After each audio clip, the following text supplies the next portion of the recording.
Welcome to Gourmet to Stay, episode 10. This week, two of my friends came over to join us for dinner, so we had to make a lot of food. My only question is, will this dish be big enough?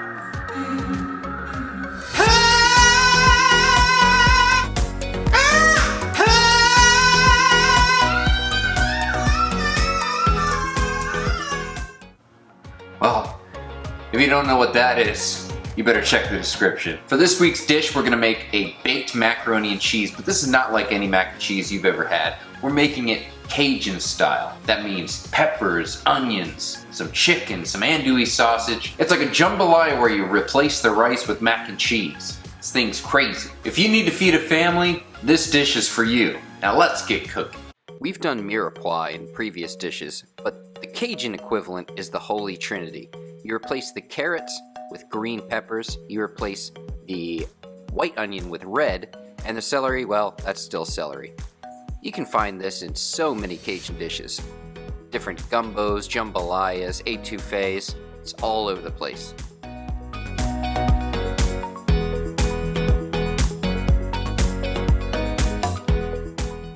But what's a mac and cheese without the cheese?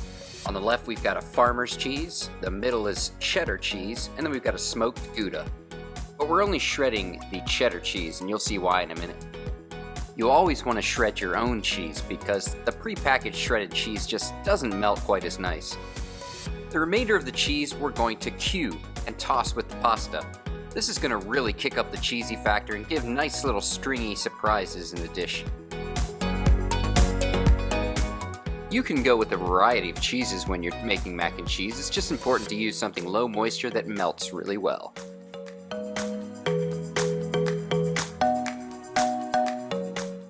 These andouille sausages will add a nice smoky note to the mac and cheese, and they're pre-cooked so you don't need to do much with them. For this chicken we're going real simple, just tossing it in blackened seasoning and cooking it in the pan. But simple doesn't mean lacking in flavor. This gives a real kick in the mouth.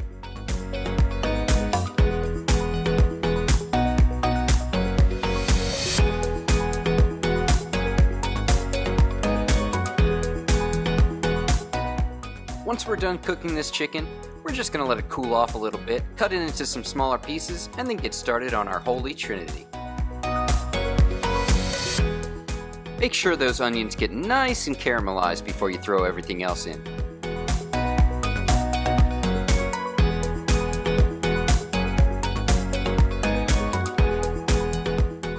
After seasoning them up real nicely, turn down that heat, cover them up, and let them slowly cook as we boil our pasta.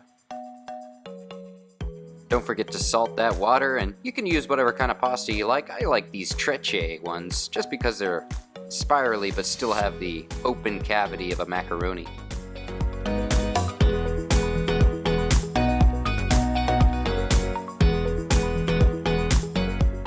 Once the cheese melts, we're going to add some evaporated milk, and this will start creating a sauce. You're going to keep stirring, and you want it to cool down enough to add the eggs. If it's too hot when you add the eggs, you're going to scramble them. And who wants scrambled eggs in their macaroni and cheese?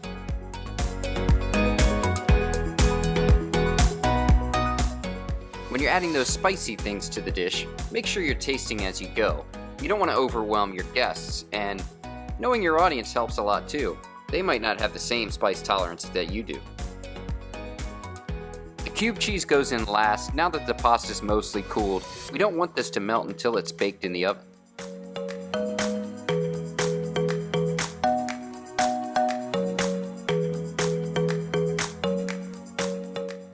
I like to add breadcrumbs on the top of my mac and cheese. It just adds a nice crunchy texture.